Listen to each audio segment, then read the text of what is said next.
Wood is essential for shingle making, especially types of wood that brave weather conditions and decay. In this part of the world, fir, spruce and larch are used. After the felling, the trunk is cut into pieces. The length of the intended shingles about 50 to 60 centimeters long. First they are cut into halves, then quarters, and finally into eighths. Until the 19th century, shingle making was a common practice in the district of Vysočina in the Czech Republic. Nowadays, only few still master the craft. One of them is Jindřich Holub. The love for wood runs in the family. Holub's grandfather was a carpenter, his father is a roofer. Jindřich decided to start making shingles so that this particular tradition would not be forgotten. He uses an axe to split off boards with a thickness of a few centimeters. The wood is split along the grain. That way, the natural run of the grain is preserved and not damaged. This makes split shingles more long-lasting than cut ones.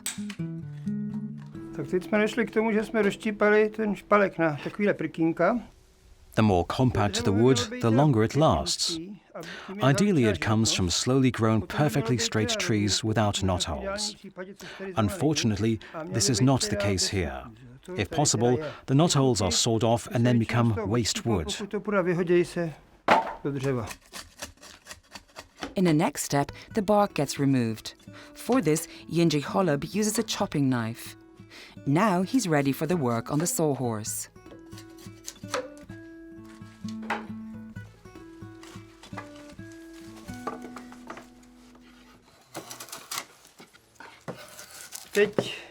Here, I am able to level uneven wood parts which may have been caused by the splitting. The better the wood, the less it needs to be worked on. In this case, the wood is not ideal. To eliminate the twist, I need to straighten the board. When it is the width of a finger, the wood is turned into a V shape.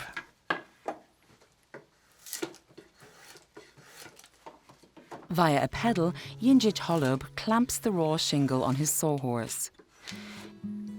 Now it is processed with a draw knife on all sides. Then the long side is made cone-shaped. This is not only essential for the laying of the shingles on a roof or wall, this also makes sure that the shingles exposed to weather conditions are able to dry in an optimal way later.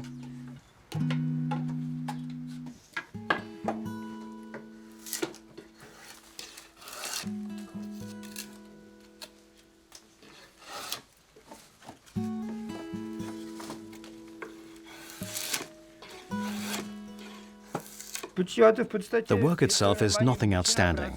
It doesn't require great skills. It does, however, require physical exertion. The most difficult part is the careful selection of the wood. It is the basic material that determines the further processing. The preferred selection and felling of the trees happens in winter, when there is no water and nutrient transport going on inside the trees. Also, shingle making itself was a work formerly carried out in the parlour during the cold times of the year. Jindřich Holub, who produces shim shingles, has reached one of the last working steps. He cuts a nut in the back of the board. When the shingles are laid, the previously cone-shaped long side of one shingle will intertwine with the nut of the following shingle. Last but not least, the shingles are stacked and left to dry for 6 weeks.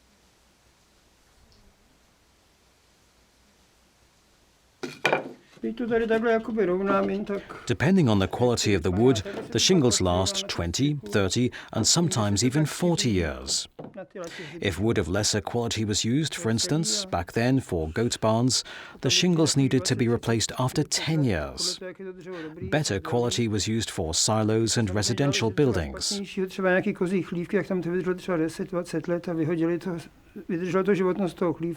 The quality depends on the type of wood. Firwood shingles do not last as long as spruce wood ones. Those which last the longest are shingles made of larch wood. They are particularly robust.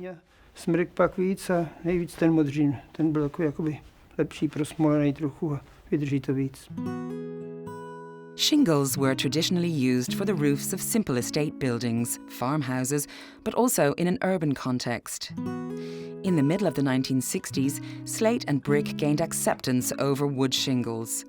But for some time, wooden shingles have been enjoying great popularity again.